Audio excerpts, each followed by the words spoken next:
I loved your opening today. I loved the first guy's question, and I didn't really have too much well-defined questions, but I want to have a conversation with you about some of the stuff that you were saying. I was jotting down some notes, and one of the early things you said is tune to the vibrational reality, and that, you know. Well, what we really want to get your attention about that, because we stand in the vortex as the vibrational equivalent of that which is you.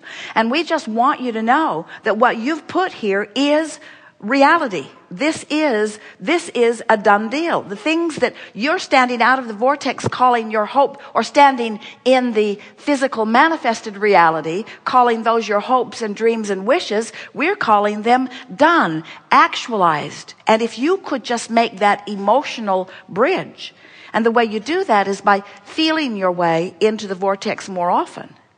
The story that we've given, and we know you've heard it, but it really applies here.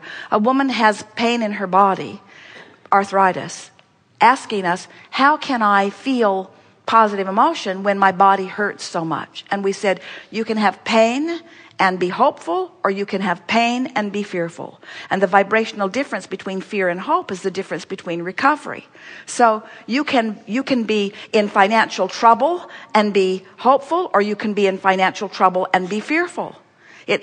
You can take an emotional journey once you decide that your emotion is not contingent upon the reality.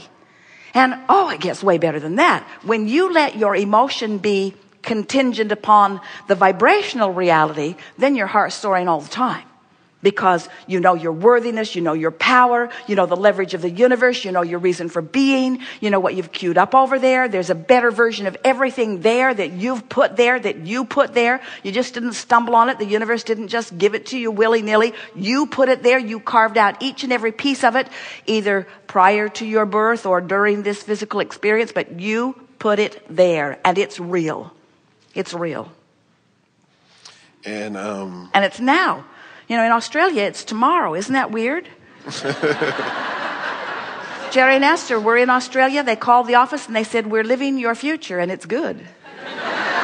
But of course, that wasn't accurate. It was just called Sunday, even though it was Saturday in Texas. In other words, it's now. It's now. Whether it's non-physical or physical, it's still now. Whether it's Australia or Dallas, it's now. It's happening right now. The vibrations are meshing, congealing, aligning, resisting, allowing. It's all happening right now. Now. So if we can just get your attention over here in this now reality, this vibrational realm, this vibrational reality where all that you are has become, and convince you that you can have it now. Like the woman with pain in her body, she can feel hopeful. She can believe.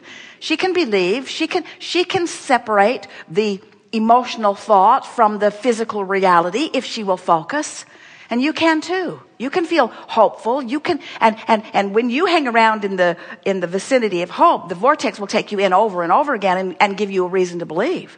And once you start hanging around in belief, before you know it, as we've been encouraging you to practice milking the feeling of being in the vortex, before you know it, you know it. In other words, you just know. You know that law of attraction is real. You know that the larger part of you stands there as the vibrational possessor of all that you have become. You know that your inner being is calling you there and seeing you there and knowing you there. And in the moment you stop doing that thing that holds you out, in you go.